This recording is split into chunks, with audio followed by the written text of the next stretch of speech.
Olá. Tudo bem com vocês? Boa noite, Como pessoal. estão? Boa noite. Como estão tão adoráveis pessoas? Que saudade de vocês! Como tem sido para vocês os últimos dias?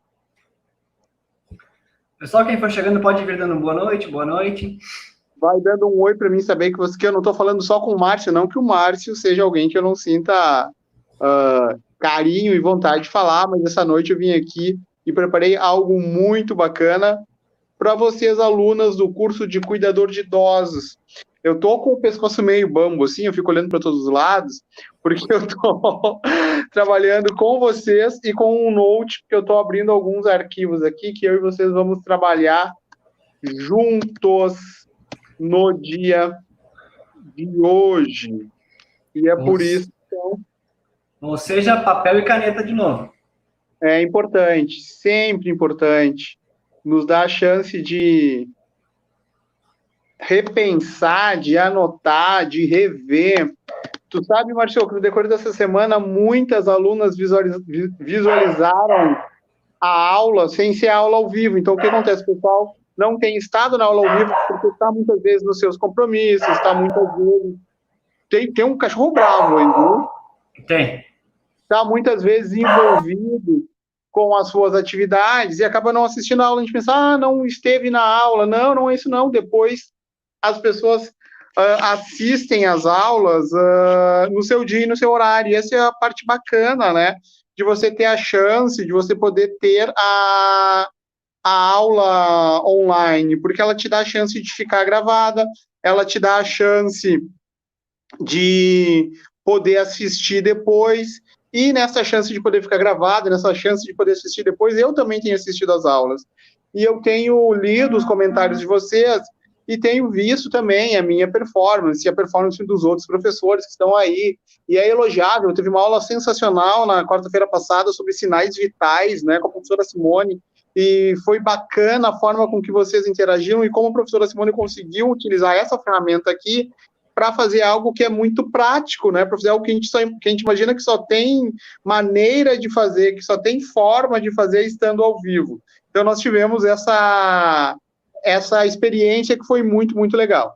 E eu, visualizando as minhas próprias aulas, fazendo os meus pontos a corrigir, né, fazendo as minhas lições de casa, ficou mais nítido para mim ainda que eu preciso de um óculos, porque quando eu clico aqui embaixo no chat e vou ler o chat, eu faço assim, eu não sei se vocês estão vendo, eu espremo o meu olho, parece que na hora eu chupei um limão. Saibam vocês que para a próxima semana eu já vou estar resolvendo essa situação aí desse óculos, a receita já está na mão, mas como nós temos hábitos, é sobre isso que nós vamos falar hoje, como nós temos hábitos, como nós temos costumes, que muitas vezes ou nós não nos damos conta, ou nós nos damos conta e muitas vezes não nos corrigimos. Então, como na aula passada, na aula anterior, eu e vocês conversamos sobre análise fofa, lembram disso?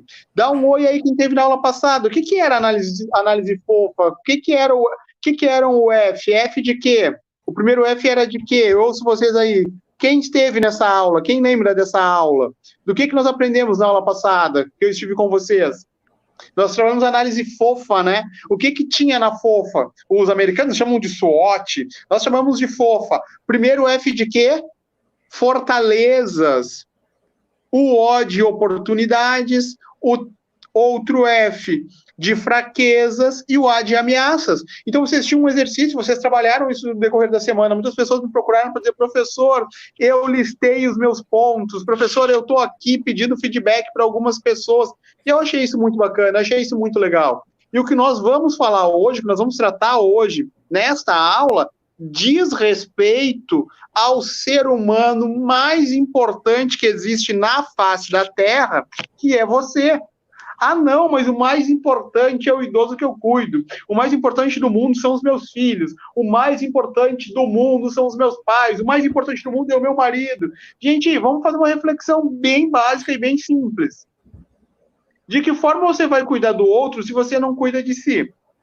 De que forma você vai entregar para o outro algo que não exista em você? Então, as minhas aulas, eu me predispus a trabalhar com vocês algo muito delicado, mas, ao mesmo tempo, muito importante, eu me predispus a trabalhar com vocês autoconhecimento. Então, de alguma forma, quando vocês elogiam a aula, eu fico muito grato por isso, vocês estão elogiando, na verdade, a evolução que vocês têm feito. Vocês têm elogiado, na verdade, a percepção que vocês ganharam sobre as qualidades, sobre as competências, sobre as capacidades, sobre as oportunidades e também as chances de correção das possíveis fraquezas e possíveis ameaças que vocês venham a ter. Então, a aula, ela se torna, o conteúdo da aula se torna relevante porque ele passa a ser absorvido para vocês. Quando vocês assistem uma aula do professor Gustavo, e o professor Gustavo ensina para vocês algo importante sobre o cuidado com o idoso, na verdade, aquilo se torna importante porque vocês absorveram, deixou de ser do professor Gustavo e passou a ser de vocês. Quando vocês vão a uma aula e dizem, nossa, essa aula da professora Tamires foi sensacional. A aula da professora Tamires só foi sensacional porque vocês tomaram aquele conteúdo para si, tomaram aquele aprendizado para si e começam a colocar em prática. Quando vocês assistem uma aula da prof. Simone, da prof. Michele, da prof. Sandra, da prof. Joelma, né? De todas as profs extraordinárias que a gente tem na região das Missões, na região da Serra, na região do Vale dos Sinos, do profeta Alberto em Porto Alegre, da professora Fernanda em Campo Bom de Sapiranga. Quando vocês assistem essa aula faz sentido para vocês, vocês precisam se dar conta é que essa aula só foi boa porque, de alguma forma, vocês aprenderam algo que transformou, que melhorou vocês. Este é o grande ponto, essa é a grande questão. E é sobre isso que eu e vocês vamos falar hoje. Nós vamos falar sobre essas aulas, nós vamos falar sobre esses pontos que, de alguma forma, nos melhoram. E como nós fazemos para poder nos melhorar. Perfeito? Sim ou não? Vocês têm papel e caneta na mão aí, pessoal? Quem não tem, 5 segundinhos, eu vou pegar aqui também, porque eu vou precisar, vou puxar aqui o meu bloco de anotações para próximo domingo. O Marcos também vai pegar papel e caneta ali. E eu vou mostrar algo para vocês muito bacana. Já fizemos a introdução. Quem tinha que chegar foi chegando. E aí nós vamos começar a tratar exatamente agora dos nossos conteúdos. Então, vamos lá, papel e caneta em mão. E nós vamos pegar... Tá caindo o mundo aí, Márcio. Não, eu fui desligar o ar-condicionado que estava frio. Nós vamos pegar papel e caneta e nós vamos fazer o seguinte gráfico. Olha só, ele é bem simples. Olha aqui, ó.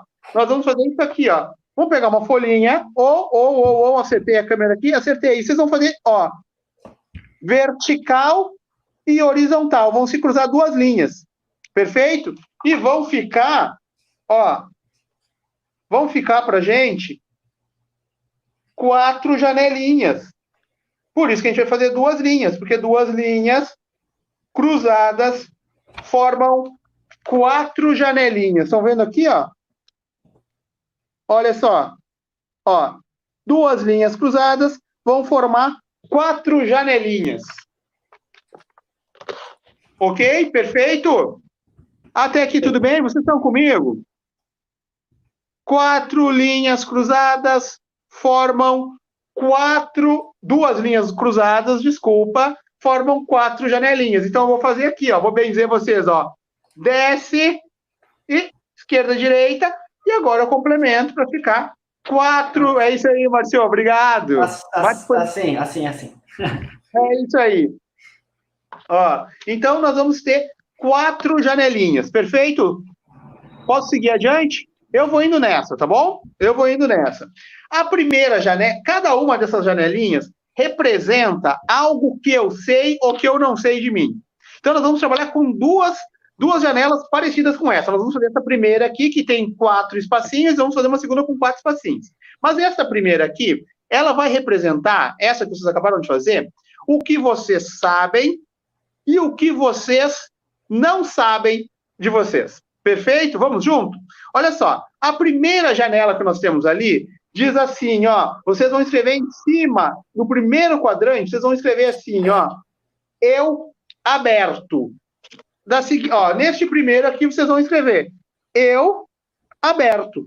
Olha só, eu aberto. Viram só? Então, no primeiro quadrante, no quadrinho número 1, vocês vão escrever eu aberto. A primeira janelinha da tua personalidade é o que nós chamamos de eu aberto. Anota aí, eu aberto. O que significa o eu aberto? Eu vou te contar o que é o eu aberto. Eu aberto, na nossa janela de personalidade, já que nós vamos falar sobre comportamento e mudança, o eu aberto é o seguinte, ó. Eu vou resumir em uma frase. Ouve bem. Eu sou assim, eu sei que eu sou assim, e todo mundo sabe. Ou seja, o eu aberto está na minha personalidade, tudo aquilo que eu sei que eu sou, que eu reconheço que eu sou, e que todo mundo sabe e reconhece também. Até porque eu autorizo. O eu aberto é aquilo, são aquelas qualidades, são aquelas capacidades, são aquelas competências que as pessoas enxergam em vocês. Sabe quando vocês foram montar os pontos positivos lá de vocês, os pontos fortes? Lembra quando vocês foram conversar com as pessoas falaram, nossa, você realmente é assim. Ó, se tem uma qualidade que você tem, é esta. Ou seja, são as qualidades, são as capacidades, é tudo aquilo que eu possuo, eu sei que eu possuo, e os outros também sabem. São todas as características, sejam elas positivas ou características que eu precise melhorar. São todos os comportamentos, sejam eles aceitáveis por mim e pelo outro, ou muitas vezes não aceitáveis por mim, mas que eu sei que eu tenho. Ou seja, o eu aberto, vou resumir, é quando eu digo, eu sou assim, eu sei que eu sou assim, e todo mundo sabe. Faz sentido para você, sim ou não? Faz sentido para vocês? Então, o que está no meu eu aberto? Está no meu eu aberto as qualidades, está no meu eu aberto as capacidades que eu possuo, que eu sei que eu possuo e que todo mundo sabe que eu possuo. Por isso que é aberto. Ou seja, eu sei e o outro sabe também. Legal? Mas se tem 4 janelas, a gente preencheu apenas uma das janelas, fica faltando 3. E nós vamos para a janela logo abaixo dessa aí. Logo abaixo do eu aberto, eu e vocês vamos fazer a segunda janela. E essa janela chama assim, ó, eu secreto. Olha que máximo. Se tem o aberto, tem o secreto. Então, ó, eu aberto é a primeira. De baixo, abaixo do eu aberto, nós vamos fazer o eu secreto. É a segunda janela. Se o eu aberto o que é o eu aberto? Eu sou assim, eu sei que eu sou assim e todo mundo sabe. O eu aberto é tudo que eu tenho, que eu reconheço em mim e que o outro reconhece também. Perfeito? Mas o que é o eu secreto? Se a segunda janela é o eu aberto, o que é o eu secreto? Hein, Rosane? Hein, Rosiane? Hein, Cleusa? Maria? O que é o eu secreto? Terezinha, que acabou de chegar, o que é o eu secreto? Meninas, o eu secreto é tudo aquilo que eu sei que eu sou, mas eu não quero ou não aceito quando o outro sabe. Ai, ai, ai, ai, ai. Fez sentido para ti? No eu aberto, olha só a diferença. Eu sou assim, eu sei que eu sou assim, todo mundo sabe, tá tudo certo. No eu secreto, não. Olha o eu secreto. Eu sou assim. Eu sei que eu sou assim. E eu não quero que ninguém saiba. Eu nem gosto quando alguém diz que eu sou assim. Porque eu quero manter isso, de alguma forma, em segredo. Não quer dizer que necessariamente, Márcio, eu não aceite que eu seja. Quer dizer que, na verdade, eu não quero que os outros saibam que eu sou. Eu não quero expor. Agora tem... Exatamente, eu não quero expor. No eu aberto, suponhamos, olha, eu sou muito dócil, eu sei que eu sou dócil, eu sei que eu sou querido, eu sei que eu sou um amor de pessoa, os outros sabem, quando os outros me dizem, para mim tá tudo bem. Mas por ser dócil, de repente eu corro o risco de não saber dizer não. Mas eu não quero que os outros me digam isso. Eu não quero que os outros me apontem essa situação. Eu tento, de alguma forma, manter em segredo, eu tento manter secreto para os outros aquilo que eu não considero que eles devam saber. Assim como o Márcio colocou lá, sim, pode ser algo que eu não aceito, mas pode ser simplesmente algo que eu não quero que os outros saibam.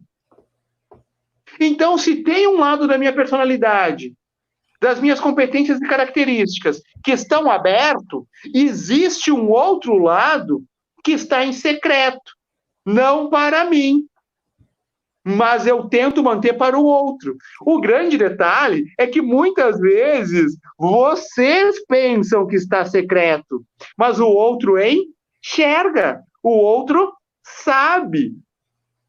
Tudo aquilo que está no meu eu aberto é o que eu sei, me incomoda, mas eu lido. Tudo aquilo que está no meu eu secreto é o que eu sei. Às vezes me incomoda, mas eu não quero lidar. Eu não quero estar vulnerável para o outro, para que o outro saiba que aquilo é assim. Eu não quero me expor para o outro, para que o outro diga que eu sou assim. Geralmente, quando o outro traz informações sobre o meu eu secreto, sabe o que eu digo? Mas quem é tu para me falar alguma coisa? Olha só, o Rodo falando do descosido. Geralmente eu troco acusações com essa pessoa. Quando a pessoa diz, olha, eu penso que você tem uma determinada fraqueza que deveria trabalhar, eu digo, mas olha quem falando, mas vai tu cuidar da tua casa. Do teu... Ou seja, para manter aquele segredo, para manter aquilo que eu não quero que seja tocado, eu tenho a tendência a acusar.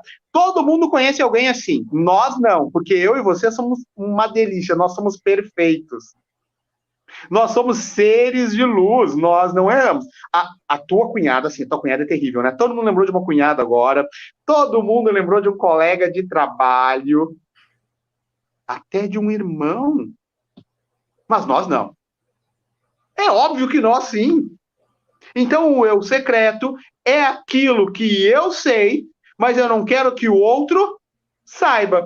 Notaram a diferença, sim ou não? Vocês notam a diferença entre o eu aberto e o eu secreto?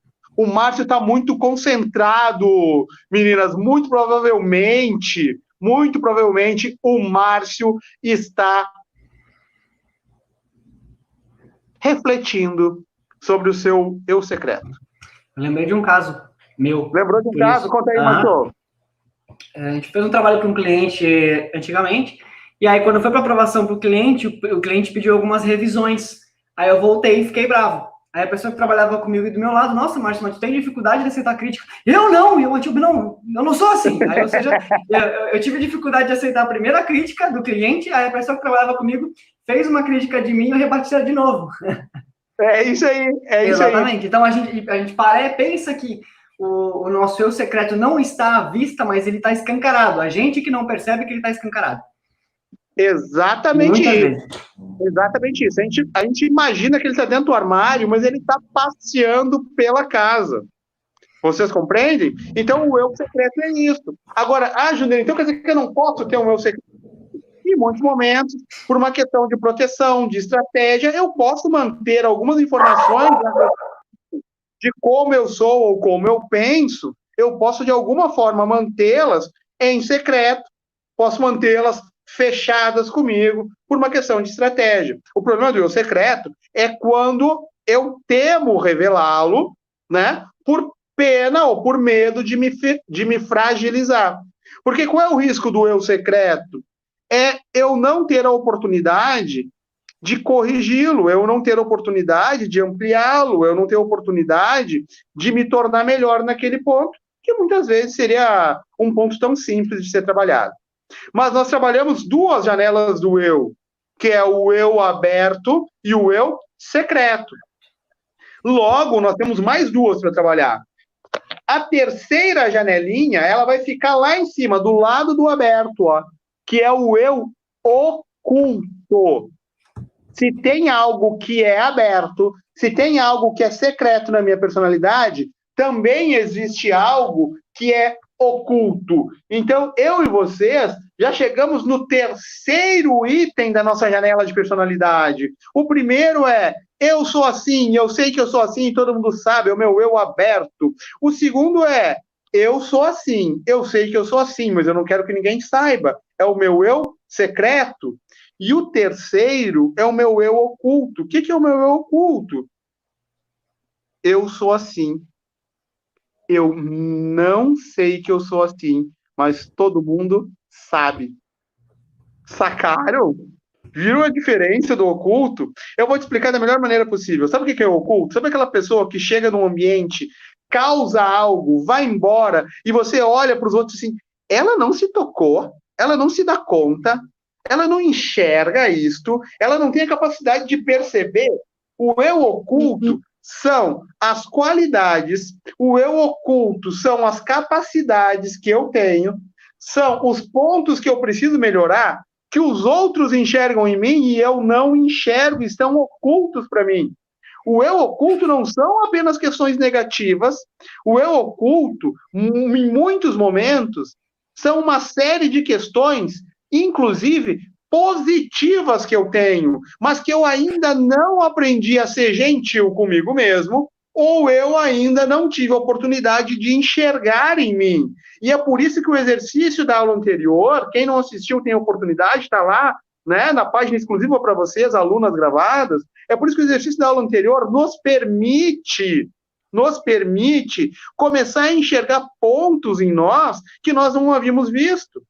Então, o eu oculto é: eu sou assim. Todo mundo sabe que eu sou assim, menos eu. O eu oculto é o grande pilar, muitas vezes, é a grande alavanca das confusões e problemáticas nas relações de todos os espectros, de todos os aspectos. Quando os nossos filhos começam a crescer e eles são crianças, eles têm um eu aberto imenso, e a gente vai alimentando esse eu aberto. Quando eles começam a ficar adolescentes, eles começam a ficar mais introspectivos, e eles começam a ficar com um eu secreto. Eles começam a não querer revelar determinadas coisas. Na medida que eles vão crescendo, nós notamos e sabemos coisas em relação a eles que nem eles sabem. Faz sentido para vocês? E é por isso que a gente diz uma frase clássica: ah, te falta maturidade, você ainda não sabe tudo. Não é que falte maturidade necessariamente, não é que ainda não sabe tudo. Eu e vocês, do alto das nossas experiências, ainda possuímos uma série de itens, ainda possuímos uma série de competências, uma série de credos, de crenças, uma série de ideias que são ocultas para nós, mas que o outro que nos observa e convive conosco já se dá conta. Então, nós trabalhamos até agora 3 janelas da nossa personalidade, já que estamos falando sobre mudanças. Nós estamos falando, né, exatamente sobre eu aberto, eu sou assim, eu sei que eu sou assim e todo mundo sabe. Eu secreto, eu sou assim, eu sei que eu sou assim, mas eu não quero que ninguém saiba. Eu oculto, eu sou assim. Todo mundo sabe que eu sou assim, menos eu, que não me dou conta. Sobrou uma? Sim ou não? Perfeito. A última janelinha, vou escrever aqui na minha folhinha, a janela número 4. Vocês não sabem o quanto eu gostaria de ter aprendido o que nós estamos aprendendo hoje, há 20 anos atrás. Ter a consciência de quem nós somos nos permite trabalhar melhor com quem nós queremos ser. Então, se eu tenho um eu aberto, se eu tenho um eu secreto, se eu tenho um eu oculto, o quarto item diz respeito ao meu eu desconhecido. Olha eu aqui, olha só, ao meu eu desconhecido. O eu aberto é: eu sou assim, eu sei que eu sou assim e todo mundo sabe. O eu secreto é, eu sou assim, eu sei que eu sou assim, eu não quero que ninguém saiba. O eu oculto é, eu sou assim, todo mundo sabe que eu sou assim, menos eu. E o eu desconhecido? Gente, é tudo aquilo que nem eu e nem o outro sabia em relação a mim. Faz sentido? Ó, eu vou contar uma história bem breve para vocês, para encerrar essa primeira parte, a gente partir para o nosso segundo aprendizado. Preparar vocês para o nosso segundo aprendizado. Eu, durante muito tempo, eu sempre dei o mesmo discurso, era aberto, olha só, eu falava e o outro ouvia, sabia de como eu pensava. Eu sempre dizia o seguinte, sabe o que eu dizia? Se um dia eu for assaltado, na primeira oportunidade que eu tiver, eu vou reagir. Porque reagindo, eu posso tomar o controle da situação. Não reagindo, apenas o ladrão está no controle. E se o ladrão estiver no controle, ele pode tomar a decisão que quiser. Então, se eu tiver chance, eu reajo. E eu dizia isso no churrasco da família. E eu dizia isso na minha sala de trabalho. E eu dizia isso para os meus alunos. E eu dizia isso para tudo e para todos. Se um dia eu for assaltado em alguma circunstância, eu irei reagir. Passado um tempo, eu voltando de Passo Fundo, de carro, de carona. Quando o rapaz estava dirigindo para mim, eu tinha ido fazer umas palestras, um evento lá. Ele disse, você quer ficar na sua casa? Eu deixo você onde? Eu, não, você me deixa em um posto de gasolina que tem na esquina da minha casa, era meia quadra da minha casa, você me deixa ali que eu vou fazer o seguinte, vou tomar uma água, vou tomar um café, vou ler um pouquinho de jornal, estou cansado da viagem, e depois eu caminho até a minha casa e eu chego em casa mais relaxado. Estou muito tenso para ir para casa agora, quero descansar um pouco, quero desaparecer um pouco. Ele deu de ombros, não tinha nada a ver com o assunto, e me deixou no posto, Márcio. Eu tomei 2 expressos, que é bom para dormir, né? Café me ajuda. Tomei 2 expressos, comi um chocolate, tomei uma água, paguei a conta e fui caminhando para minha casa. Quando eu estava uns 200 metros da minha casa, um carro parou e freou, arrastando o pneu. Assim, o carro foi arrastando o pneu e o cara deu uma ré. E quando ele deu aquela ré, eu me dei conta que ele não ia pedir informações, eu ia ser assaltado. Desceu literalmente um menino do carro, um adolescente, com uma arma em punho, foi até mim e disse, perdeu, vagabundo. E eu pensei, pô, vagabundo? Eu me acordei às 4 da manhã. Logo eu? Cheguei em Passo Fundo, perto das 10. Participei de um evento durante a tarde inteira, voltei de Passo Fundo ainda hoje, estou indo para casa às 11 horas, eu sou vagabundo, mas fiquei quieto. Mas quando ele veio com aquela arma na minha direção e disse, perdeu o vagabundo, vocês lembram que eu sempre disse que ia fazer? Eu sempre disse que eu ia fazer o quê? Reagir. Mas quando ele veio com aquela arma na minha direção e disse, perdeu o vagabundo, eu na hora ergui as minhas mãos sem que ele pedisse. Baixei a minha cabeça para não encarar e não olhar ele nos olhos, para não trocar um olhar com ele. E ele veio vindo, quando ele chegou próximo de mim, que eu senti que ele se aproximou, eu disse, eu tenho dinheiro no bolso do casaco, aqui dentro. Nem encostei, só mostrei com a cabeça, para não fazer nenhuma reação brusca. Eu disse, o meu celular está no bolso da calça. E ele foi metendo a mão no meu bolso assim, ele pegou um pouco de dinheiro que tinha trocado, ele pegou o celular, ele arrancou o meu relógio, e ele disse, cadê o resto? Eu disse, olha, tem um banco pertinho daqui, eu posso sacar o resto para você, agora eu não tenho mais nada. Sem olhar para ele. Outro menino desceu do carro e me deu um soco que pegou no meu queixo, na minha boca e no meu nariz. Um soco triplo. Aquele menino tinha que ir para as Olimpíadas representar o Brasil no boxe, ele era muito bom. E quando ele me deu aquele soco, já começou a correr sangue da boca e do nariz. E eu fiquei olhando para o chão e o sangue ficou pingando. E eu não reagi. Eu disse para ele, olha só, eu posso ter dinheiro no outro bolso também, eu tenho um cartão ali no outro bolso. Se você quiser, nós vamos sacar mais dinheiro. Eles meteram a mão, pegaram os outros trocados que tinham, me bateram 2 vezes com a arma, com a coronha da arma na minha cabeça, cortou um pouquinho mais, entraram no carro e arrancaram. Quando eles arrancaram o carro, eu passei a mão no meu rosto, tinha sangue, passei a mão na minha cabeça, tinha sangue, olhei no chão, tinha sangue, e eu fiquei muito orgulhoso. Eu disse, eu sei ser assaltado. Olha só, tô vivo. Eu sou o cara que mais sabe, eu sou muito bom em ser assaltado, porque nem eu, nem ninguém imaginava que eu teria toda aquela calma para passar por aquela situação. Quando eu cheguei para ser atendido no posto médico, quando eu cheguei a Unimed para ser atendido, a médica que veio fazer os pontos e toda a situação disse, pois é, tu vê só, eu me mudei de uma cidade maior, vim para cá recentemente, porque me falaram que aqui era mais tranquilo, e você aí, né, levou ponto na cabeça, levou ponto na boca, toda essa situação, que triste isso. Eu disse, não, tá tudo bem, foi tudo ótimo, imagina, eles levaram alguns reais, eu levei 8 pontos e eu estou vivo.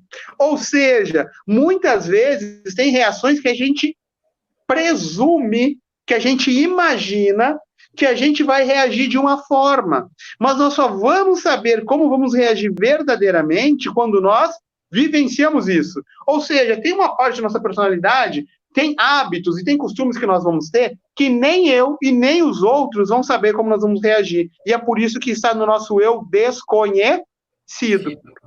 É óbvio que quanto mais nós vivemos, quanto mais o tempo passa, quanto mais nós, de alguma forma, vamos evoluindo, mais o eu desconhecido vai ficando conhecido. Faz sentido para vocês? Mas agora que vocês já sabem desse aporte teórico, já entenderam o que eu falei, vocês precisam pensar. Sugiro até anotar. Quais são as características que vocês têm que estão no eu aberto de vocês? Quais são as que vocês têm que vocês estão escondendo? Inclusive talentos que podem estar lá no eu secreto de vocês. Quais são as características que vocês não estão se dando conta porque não estão ouvindo os outros? Geralmente o que está no meu eu oculto são informações que alguém de alguma forma quer me dar e eu não quero ouvir. As pessoas tentam me dizer, mas eu fujo dessa informação, evitando ou negando. O que está no teu eu desconhecido, não tem como eu trabalhar, não tem como tu trabalhar. A experiência, a vivência vai te trazer. A única forma que tem é se permitir, muitas vezes, experienciar, aprender, vivenciar coisas novas. É assim que eu trabalho com o meu eu desconhecido. Mas o que está no teu eu aberto? Se eu tivesse que anotar 5 situações do eu aberto, 5 situações do eu secreto. Mas o que eu anoto do eu desconhecido, Júnior, do eu oculto, se eu não conheço? Anota nada não, mas começa a observar quais são as características e situações que você tem fugido. E eu vou te ajudar a como enxergar melhor tudo isso. Eu vou te ajudar a enxergar melhor tudo isso fazendo contigo um segundo quadrante. E depois desse segundo quadrante, eu e vocês vamos conversar sobre um assunto muito importante. Nós vamos conversar sobre a volta às aulas. Tenho boas notícias para vocês. Mas agora, já que nós fizemos um quadrante para o eu aberto, para o eu secreto, para o eu oculto e para o eu desconhecido, vocês vão fazer a mesma coisa, vão fazer um novo, ó. A mesma coisa. Nós vamos fazer um novo. Olha só. E este novo, da mesma maneira, nós vamos definir 4 quadradinhos. Então, é uma linha, como fez o Márcio, ó. Como é, Márcio? Deixa eu tentar fazer de novo aqui. Assim, aí, ó. Aí, ó. É isso aí, peraí. Aqui a câmera tá invertida assim. Muito bem. Esse cara assistiu Naruto. Não assisti. Não assistiu Naruto, cara? Não. Você teve infância? Minha infância foi antes de Naruto. Foi antes de Naruto. É visível, meninos, vocês podem notar aí que eu sou bem mais jovem que o Márcio, né? Vocês podem ver que eu tenho a dignidade de não pintar minha barba. O Márcio não, o Márcio pinta a barba dele para ficar mais jovem, né? Botox, eu fui do sol, passei base antes de vir aqui. Vocês não sabem a verdade. Então, ok, nós vamos fazer um segundo quadrante, perfeito? Sim ou não? Perfeito? E aí nós vamos fazer o seguinte, ó.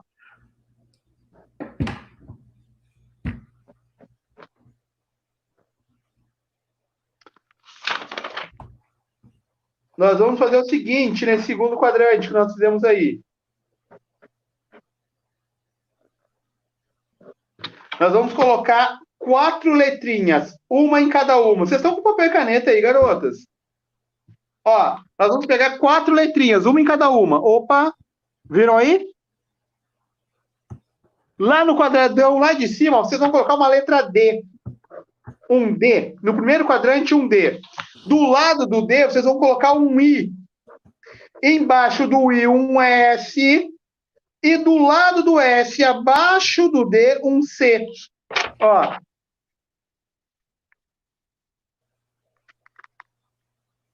Sacaram?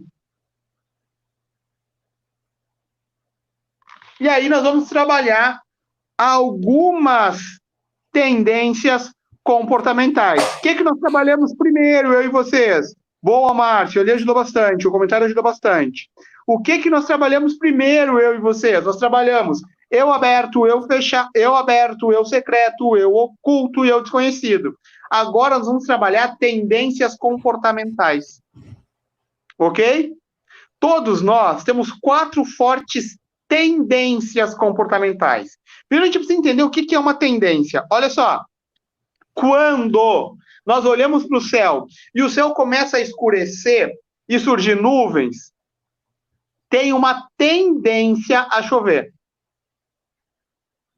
Pode chover ou não, perfeito? Sim ou não? Pode chover ou não, mas a tendência, ou seja, o que o céu demonstra é que vai chover. Então, tendências são coisas que podem acontecer por meio de características. Ok? Se eu planto uma sementinha, rego esta semente, coloco ela no sol, rego novamente, coloco ela no sol. A tendência é que dali brote o que eu plantei. É uma tendência, sim ou não? Perfeito. Se eu pegar e colocar só terra e não botar semente nenhuma, a tendência é que não brote nada. No máximo ou seja, isso sempre tem, Márcio, isso sempre tem. Mas o que nós estamos falando? As tendências são situações, são comportamentos que tendem a aparecer. Todos nós temos 4 fortes tendências. E é por isso que a gente fez lá D, I, S e C. Uma das fortes tendências que nós temos é o D. Sabe o que é D? D é dominância. Algumas pessoas têm uma forte tendência à dominância. São pessoas que são, por si só, mais decididas, são mais imperativas. Vamos falar a linguagem certa? São até mais mandonas, porque elas têm um perfil e uma característica mais dominante. O que importa para elas é estar à frente. O que importa para elas é decidir. O que importa para elas é o resultado. Todos nós conhecemos alguém assim. Inclusive, muitos de nós somos assim. É uma tendência do nosso comportamento. É um comportamento dominante. É um comportamento que busca, de alguma forma, o poder. Seja o poder de ter a liberdade de decidir, seja o poder de fazer. Quem tem uma forte tendência dominante tem uma forte tendência a executar. São aquelas pessoas que não esperam que alguém diga para elas o que precisa ou não precisa ser feito. Elas vão lá e fazem, mesmo que alguém não tenha pedido. Mesmo que não seja, muitas vezes, aquilo que aquele alguém gostaria que fosse feito. Elas têm uma forte tendência dominante. Elas têm um forte poder de execução e elas gostam, de alguma forma, de algum tipo de resultado. Elas gostam de agir porque elas gostam do resultado. São pessoas que necessariamente não temem um problema, elas até gostam quando tem um problema. Porque se tem um problema, elas têm algo para corrigir. E elas tomam decisões rápidas. Não quer dizer que elas são acertadas, mas rápidas. Sabe aquela pessoa que ela responde de sopetão, depois ela pensa se está certo ou se está errado? Isso geralmente é um comportamento de dominância. Um comportamento de dominância, ou seja, é um comportamento de alguém que não tem, muitas vezes, o medo de correr o risco. O dominante ele não tem o medo de correr o risco. Os riscos estão ali para serem superados. O dominante, inclusive, ele tem algumas características. Ele fala mais alto que os demais. Ele fala mais rápido. Ele fala com mais ênfase, porque mesmo que ele não esteja mandando, parece sempre que ele está mandando. Ah, professor, eu não sou assim. Conversa com teu marido, de repente ele tem uma opinião um pouco diferente. Conversa com os teus filhos, de repente eles mudem um pouco a tua opinião. Professor, mas qual é o perfil e a tendência comportamental melhor? Gente, não é rótulo, não tem ruim nem pior. O que a gente está fazendo aqui é um exercício de reconhecimento. Então, o dominante, ele tem uma tendência comportamental ao domínio, ele tem uma tendência comportamental à rapidez, ele tem uma tendência comportamental à agilidade. E, com isso, ele tem uma tendência comportamental à impaciência, ele tem uma tendência comportamental, lá no extremo, de ser insensível, ele tem uma tendência comportamental, por ser rápido, de ser impaciente com quem não tem o mesmo ritmo. Então, é uma tendência comportamental. Sabe quem é o dominante? É aquele cara que, quando abre a porta do elevador, ele olha para dentro do elevador e diz: a senhora para a esquerda, a senhora para a direita, coloca o carrinho no meio e aperta o 7 para mim. Parece que todo mundo no elevador, de alguma forma, já conhece ele e ele já manda em todo mundo normalmente. Sabe quem é o dominante? A gente olha nas crianças, essa tendência aparece nas crianças. Elas vão brincar, elas vão fazer um trabalho na escola e o dominante já diz: tu risca, tu desenha, tu recorta e tu escreve. E tu, eu mando. É natural para ele. É uma tendência de dominância. Faz sentido para vocês? Perfeito. E são pessoas que não se importam muito com as críticas. Nossa, como você é grosso. E daí? Não tem problema. Não tem o fato de se importar ou não importar. É que a opinião do outro nem sempre faz tanto sentido como a sua própria opinião. O que para ele também é um risco, porque ele acaba ficando com um eu oculto imenso. Porque muitas vezes ele nem se dá conta que ele é assim. Remédio e veneno, diria minha avó, a diferença é apenas a dose. Tudo demais mata. Até água. Remédio e veneno, vou repetir, a única diferença é a dose. Então, tudo aquilo que é positivo para o dominante pode, de alguma forma, se tornar negativo se usado em excesso. Mas ao lado do dominante, o vizinho dele toma chimarrão com ele, viu? Agora não, porque tem corona. Mas o vizinho do dominante, do D, é o I. E o I, que está ali ao lado, lá, ele está na parte de cima com o dominante, o I, ó. Olha onde é que está o D, olha onde é que está o I. Os caras são vizinhos, estão vendo, ó? O I é de influência. Se o D é de dominância, o I é de influência. O influente, ele tem características muito parecidas com o dominante, mas ele tem intenções diferentes. Se a intenção do dominante é um resultado, a intenção do influente é que façam aquilo que ele gostaria que fosse feito, indiferente do resultado. Enquanto o dominante busca o poder de um resultado, o influente busca a aceitação de ter a sua ideia sendo colocada em prática. Se o dominante abre a porta do elevador e diz: você para a esquerda, você para a direita, o carrinho no meio e aperta o 7, o influente, quando abre a porta do elevador, ele já dá um sorriso. E ele diz: tudo bem com vocês? Nossa, elevador é feito coração de mãe, sempre cabe mais um. Mas que bebê mais bonito. A senhora pode ir para o lado, por favor? Muito obrigada. A senhora é um amor. A senhora aperta o 7 para mim? Ou seja, ele faz a mesma coisa, muito parecido que faria o dominante. A única diferença é que ele age como se ele já conhecesse as pessoas há 1000 anos. O influente, ele tem uma característica. Ele sabe, em média, 300 palavras a mais que qualquer outra pessoa. Porque ele consegue explicar o inexplicável.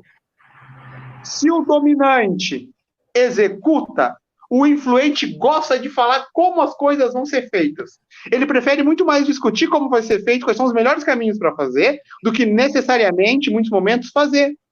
Se o detalhe do dominante, muitas vezes, é a falta de sensibilidade, o detalhe do influente é a falta de foco. Ele começa muitas coisas, ele se envolve com muitas coisas, mas ele corre o risco de terminar poucas coisas. Ele tem uma tendência natural a estar sempre envolvido em muitas coisas e automaticamente ele corre o risco de sempre estar muito atrasado com as coisas que ele está envolvido. Muitas vezes ele diz, mas sobre o que eu estava falando mesmo? O que eu comecei a fazer que eu já nem lembro mais? Guria, é tanta coisa que eu faço, porque ele tem uma tendência à multiplicidade, ele tem uma tendência a fazer muitas coisas ao mesmo tempo. O risco do influente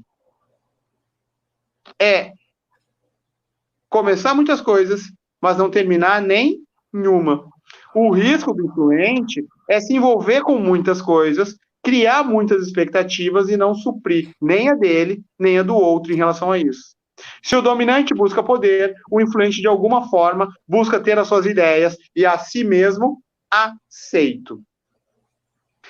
Abaixo do influente, abaixo não significa pior, significa estar abaixo apenas para ser indiferenciado, está o S, que é do inglês, que para nós vamos usar o Ezinho na frente e vai ficar estabilidade. Então, se nós temos o D de dominância, o I de influência, nós vamos ter o S de estabilidade.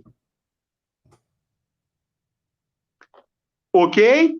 O S de estabilidade, ou seja, nós temos características de dominância, temos características de influência e temos características de estabilidade. Se o influente busca a aceitação das pessoas, se o influente busca expressar todos os seus pensamentos e ideias, se o influente busca a multiplicidade de tarefas, o S, ao contrário disso, ele busca não a aceitação das pessoas, necessariamente, mas ele busca o bem-estar das pessoas. Enquanto o D, o dominante, faz porque considera melhor, o influente diz o que pensa porque considera melhor, o estável evita fazer ou dizer algo se isto puder, de alguma forma, criar algum tipo de incômodo ou descolamento com o outro. O que ele busca é a estabilidade, o que ele busca é a diplomacia, o que ele busca é o bem-estar de todo mundo. Enquanto o D diz, façam isso, o influente diz, não, isso não, eu tive uma ideia. O estável, o diplomático diz, gente, calma, é possível que todo mundo se ajeite, é possível que todo mundo encontre um caminho. Ele sempre quer encontrar uma forma, ele sempre quer encontrar uma maneira de manter o ambiente estável. O D balança o barco, o I pula do barco, e o S quer que o barco navegue tranquilamente por águas calmas por muito e muito, muito tempo. Por ser paciente, por ser generoso, por ser fiel, por ser leal, por não querer magoar o outro, em muitos momentos, ele é julgado como sem opinião, como alguém que fica em cima do muro, como alguém que não se posiciona, como alguém que não sabe dizer não, como Maria vai com as outras. Se vocês assistiram a aula sobre metas, se vocês assistiram a aula sobre os pontos fortes e os pontos fracos, vocês já se deram conta que tudo que é bom, utilizado de maneira errada ou ao extremo, se torna uma deficiência. Todos os pontos positivos do dominante, se usados de forma errada, se tornam pontos que precisam ser trabalhados e difíceis para o próximo. Todos os pontos positivos do influente, se utilizados de maneira exagerada, se tornam pontos insuportáveis, ele se torna um cara intragável. Todos os pontos de diplomacia, todos os pontos de entrega, por que não? De carinho, de benevolência, que tem o alto S, o alto estável, em muitos momentos, quando usados de forma até como uma fuga, se tornam incomodativos para o outro, porque o outro necessariamente não sabe qual é a opinião ou qual é a posição dele. Porque ele tem dificuldade de se posicionar e até de dizer não. Um extremo ou o outro extremo, não importa qual, sempre vão nos trazer, ou sempre vão apontar para pontos que precisam ser trabalhados. Sempre a busca do caminho do meio, a busca de um determinado equilíbrio e de uma aceitação nos permite reconhecer as nossas capacidades, reconhecer as nossas incapacidades, mas principalmente corrigi-las, melhorá-las, expandi-las, nos permite evoluir. Ao lado do S, quem está do lado do S? Vou só complementar aqui. Um influente, não pode ficar quieto, eu preciso participar. A pessoa que tem essas características de comportamento voltadas para o estável, ou que Hipócrates, lá na Grécia Antiga, chamava de fleumático, trouxe até cultura grega aqui, é uma pessoa que tem facilidade de andar nessas outras camadas de comportamento. Ora ela consegue se comportar com mais dominância, ora com mais influência, ora com mais cautela. Esses 4 comportamentos, a pessoa que é estável, ela consegue navegar entre eles quando necessário. Ela é mais maleável do que os outros 3. Tanto que ela faz esse equilíbrio. Nós vamos trocar essa ideia sobre isso, Marcelo. Ela tem um perfil mais adaptativo. Mas exatamente. É importante ressaltar, essa adaptação necessariamente não se faz com facilidade. Exatamente. Ela se faz muitos momentos com dor. Ela se adapta na necessidade, muitas vezes. Na necessidade. Ela se adapta ao ambiente porque ela não é talhada, ela não gosta do confronto, ela não gosta do embate.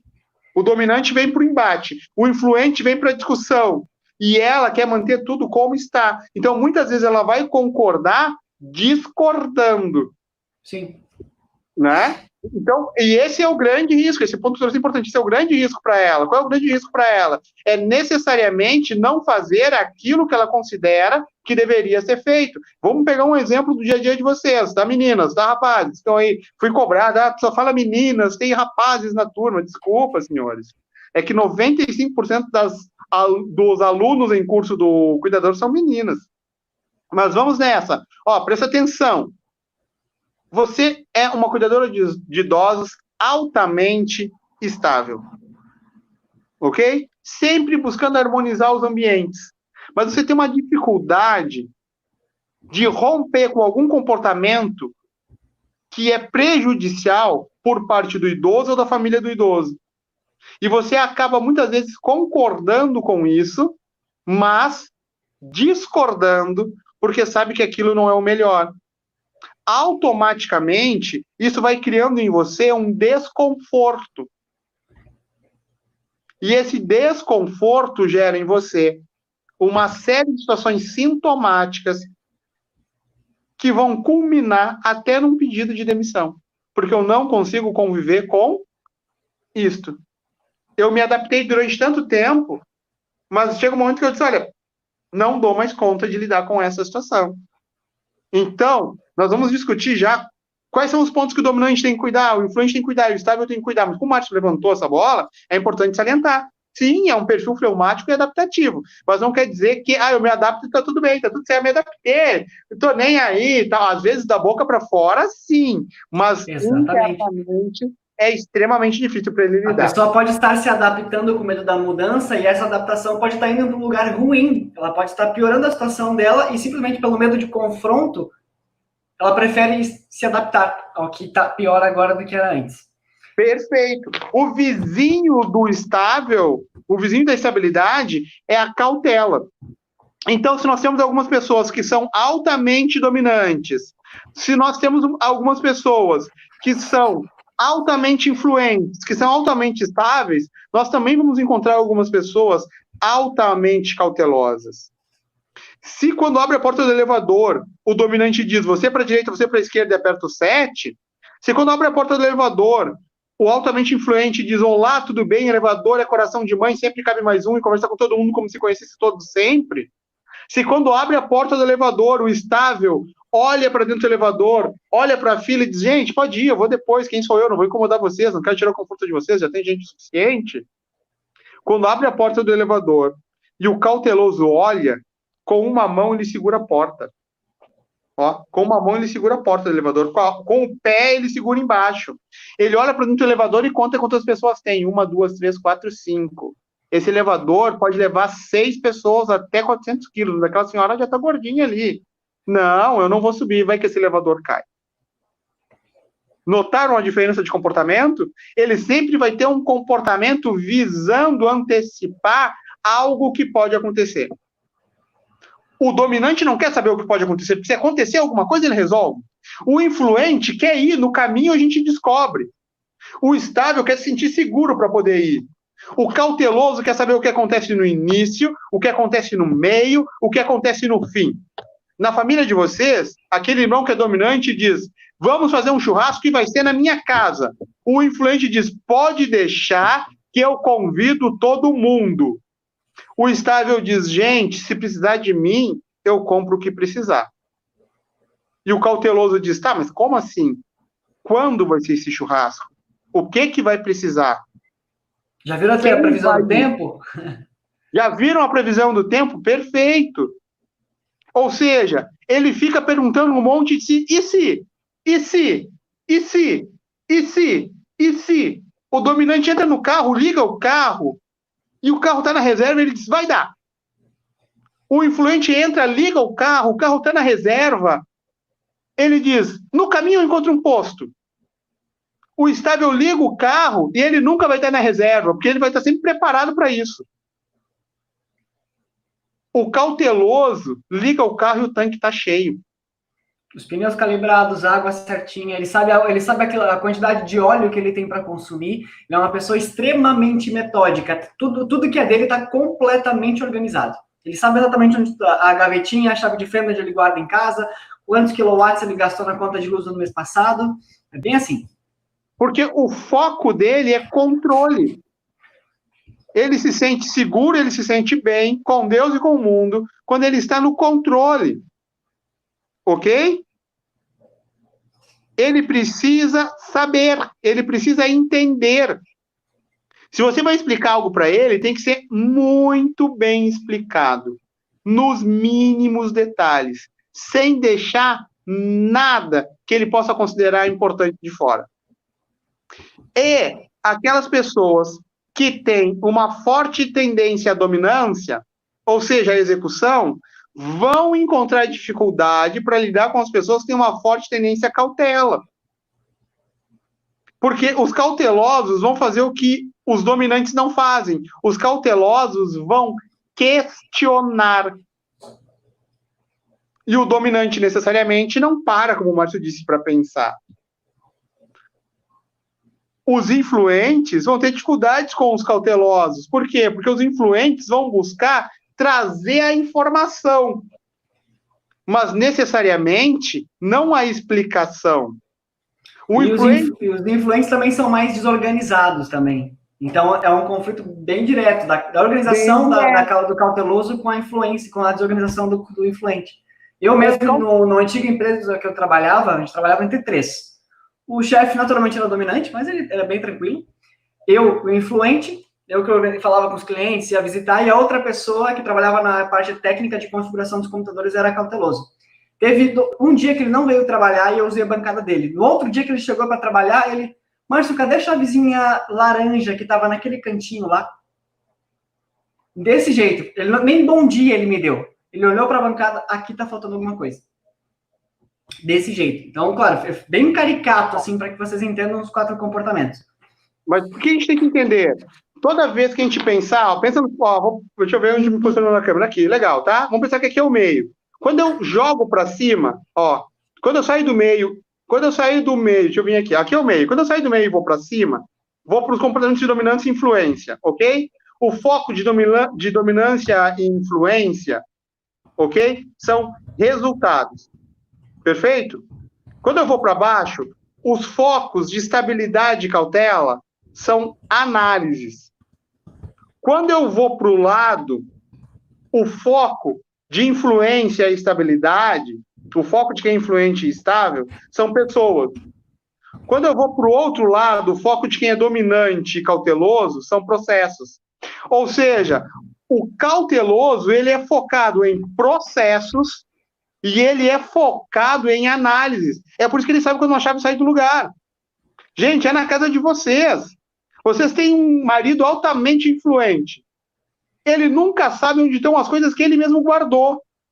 Mas vocês têm as coisas catalogadas e guardadas por ordem. E é por isso que quem é muito cauteloso, haja visto aqui entre nós, acabou de entrar uma pessoa que eu conheço que chama-se Cátia Madeira, é por isso que quem é muito cauteloso, ok? Tem, inclusive, dificuldade de pedir ou aceitar ajuda. Porque ninguém vai fazer tão perfeito e tão bem feito como ele faz. Porque o foco dele não é fazer da melhor maneira possível. É fazer da maneira mais correta e mais perfeita possível. Se o dominante tem medo de não poder fazer, o cauteloso tem medo de fazer e dar errado. Se o influente tem medo de não ser ouvido, o cauteloso não quer nem dizer o que pensa. Ele quer só ter paz e tranquilidade para fazer como ele acha que tem que ser. Ou seja, cada um das quatro tendências de comportamento traz consigo características. Mas características não são rótulos. Rótulos são bons para garrafas. Porque eu olho na garrafa e sei o que eu vou tomar. Para pessoas, os rótulos não são bons. Para as pessoas, o que nos serve é autoconhecimento. E hoje o que nós fizemos aqui foi entender quais são os comportamentos que eu tenho, por que eu tenho esses comportamentos. Todos aqueles que se consideram dominantes, quando olham para os influentes com uma lente cor-de-rosa, quando olham para eles com vontade de elogiar, sabe o que dizem para o influente? Se eu tivesse a capacidade de me expressar que esse cara tem, eu me sairia melhor. Quando eles olham para os estáveis, sabe o que eles dizem? Se eu tivesse a paciência que esse cara tem, eu me envolveria em menos problemas. Quando eles olham para os cautelosos, sabe o que eles dizem? Se eu tivesse a capacidade de planejar que esse cara tem, eu teria que resolver menos coisas no caminho. Ou seja, todos nós, quando olhamos para o outro, reconhecemos no outro algo que pode ser complementar ou melhorado em nós. Mas quando o dominante coloca uma lente negra nos olhos, geralmente é quando ele está bravo, ele olha para o cara do lado, ele olha para o I, ele diz, fanfarrão, não termina, nada que começa. Quando ele olha para o S, ele diz, boca aberta, cadê a tua posição? Quando ele olha para o C, para o cauteloso, ele diz, tranca a rua, só atrapalha. Por quê? Por quê? Por quê? Sai da frente, deixa eu ir. Quando o influente, eu estou encerrando a nossa aula de hoje, quando o influente olha para o dominante com um olhar de admiração, ele diz, se eu tivesse o foco que esse cara tem, eu começaria menos coisas, mas acabaria muito mais outras coisas.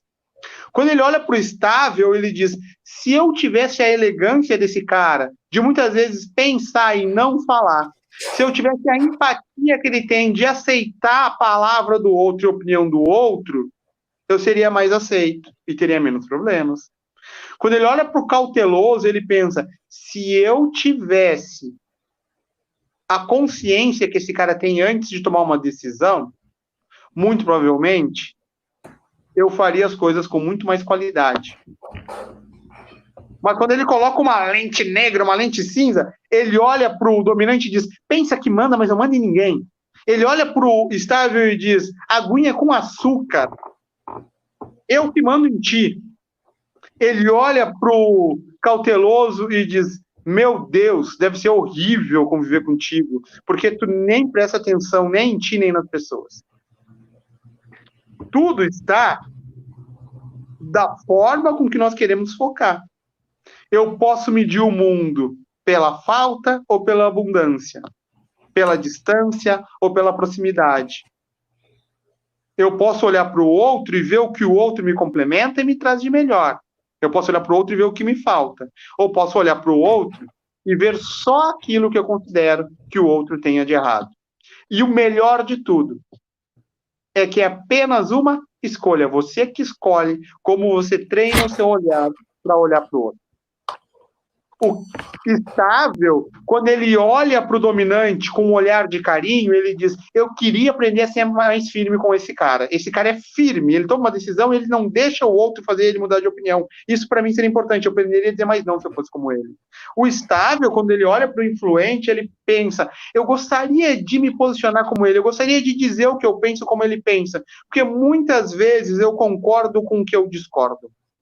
Quando ele olha para o cauteloso, ele diz, eu gostaria de me importar menos com a opinião dos outros. Porque esse cara aí, ele foca no processo, ele foca no que ele considera certo, ele foca no que ele considera que tinha que ser feito, não necessariamente como os outros vão se sentir. E eu foco no que os outros vão se sentir, porque eu não quero me sentir mal. Mas quando ele coloca a lente negra, e ele olha para o dominante, sabe o que ele diz? Cavalo. Quando ele olha para o influente, sabe o que ele diz? Sem noção. Quando ele olha pro cauteloso, sabe o que ele diz? Frio, distante. Nossa, graças a Deus que eu não sou da tua família. O cauteloso, quando ele olha para cima com um olhar de carinho pro dominante, quando ele olha com um olhar com a chance de aprender com o dominante, sabe o que ele diz? Ele diz o seguinte, ó. Ele fala, se eu pensasse menos e agisse mais. Porque muitas vezes eu penso, e quando eu tomo uma decisão, o mundo já mudou. Se eu tivesse a capacidade de ser tão rápido como esse cara, minha vida seria melhor. Quando ele olha para o influente, ele fala, se eu tivesse a capacidade de expressar as minhas ideias, que muitas vezes eu guardo só para mim, eu faria o mundo um lugar melhor, até minha vida seria melhor. Quando ele olha para o estável, ele diz, poxa, se eu tivesse a delicadeza que esse cara tem e o cuidado que ele tem com os outros seriam a mesma delicadeza e cuidado comigo, porque às vezes eu sinto falta que as pessoas sejam mais cuidadosas, mais delicadas comigo. Mas quando ele está irritado, quando ele está incomodado, ele olha para o dominante, ele diz irresponsável, faz as coisas e não pensa. Ele olha para o influente e diz palhacinho, só quer aparecer, só quer se exibir, fala, mas na hora de fazer não faz nada. Ele olha pro estável e diz inocente. Por isso que todo mundo te atropela. Agora, qual perfil é melhor? O melhor é o teu. Porque o teu, tu tem controle, o teu tu pode mudar, o teu tu pode alterar, o teu tu pode evoluir. Ser uma cuidadora extremamente dominante é ótimo para algumas situações. Pode ser não tão bom para as outras. Ser uma cuidadora extremamente cautelosa pode ser extremamente importante em alguns momentos, mas pode ser extremamente prejudicial em outros, quando a tomada de decisão tem que ser mais rápida. Ser uma cuidadora extremamente influente pode ser muito bom para as relações, tanto com o idoso como com a família dele. Mas pode correr o risco de perder o foco e a noção da tarefa principal. Ser uma cuidadora extremamente estável pode ser um ato de carinho e amor para com quem você cuida, mas pode, de alguma forma, tornar insuportável para você alguns pontos do seu dia a dia. E sim, pode inclusive colocar em risco quem você está cuidando.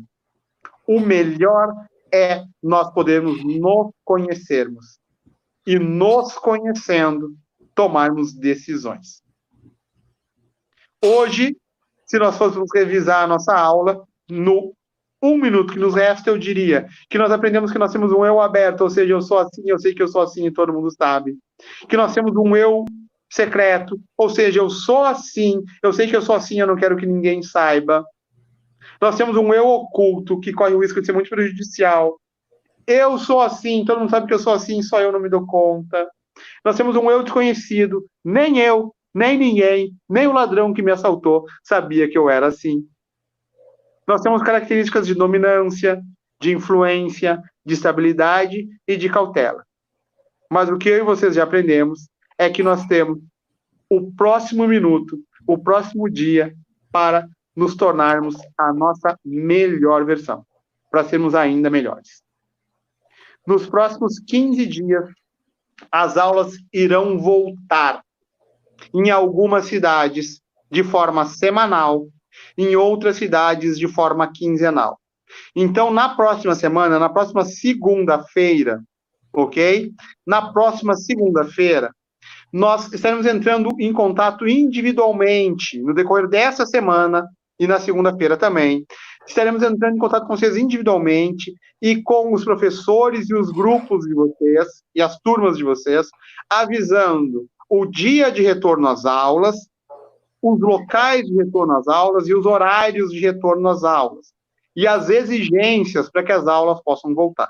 Ou seja, o mundo não vai mais ser como era antes, nós não vamos poder ter turmas mais tão cheias, vocês vão ter que utilizar o álcool gel no decorrer das aulas, o uso de máscara vai ser obrigatório no decorrer das aulas, algumas turmas vão ter aulas com uma carga horária maior, em vez de fazer 2 horas, vão fazer 3 ou 4 aulas para ter menos encontros, algumas turmas vão ter aula de 15 em 15 dias para espaçar os encontros e a gente ter mais chance de fazer as coisas de forma mais segura, mas a partir da próxima semana todo mundo vai receber um cronograma, uma previsão do retorno às aulas, ou seja, em maio, salvo qualquer alteração, em maio, salvo qualquer mudança, e nós torcemos para que a gente não tenha grandes mudanças, fomos bem até aqui no combate à diminuição da curva de contágio, salvo alguma alteração, em maio todas as turmas vão voltar. Algumas já no dia 7 de maio, nesse final de semana de maio não, tem o feriado, ninguém volta, algumas no dia 7, outras no dia 14, né? Na semana do 7 ou 14, quem faz na segunda vai voltar na segunda, quem faz no sábado vai voltar no sábado, ou seja, em maio nós vamos voltar. Algumas turmas com 4 aulas por semana, algumas turmas vão voltar com 2 aulas por semana, mas a tendência é que todas as turmas, de acordo com os combinados com a Secretaria de Educação, porque nós respeitamos a lei, é importante, e as aberturas que estão sendo feitas por cada prefeitura, as aulas irão retornar dentro do mês de maio. Então, a partir de amanhã, a Amanda e a Kátia já começam a fazer contatos com vocês. Na segunda, vocês já vão estar recebendo cronogramas, no decorrer da próxima segunda, cronogramas de como as aulas se darão, e que dias e que horários, em que momentos as aulas se darão. Professora, fazer na segunda à noite em Parobé, vai continuar na segunda à noite? Vai. O que pode mudar é que, em vez de tu ter 4 segundas à noite, tu vai ter 2. Em vez de ter 2 horas de aula, tu vai ter 3. Vai ser discutido com cada professor, com cada prefeitura, como fazer.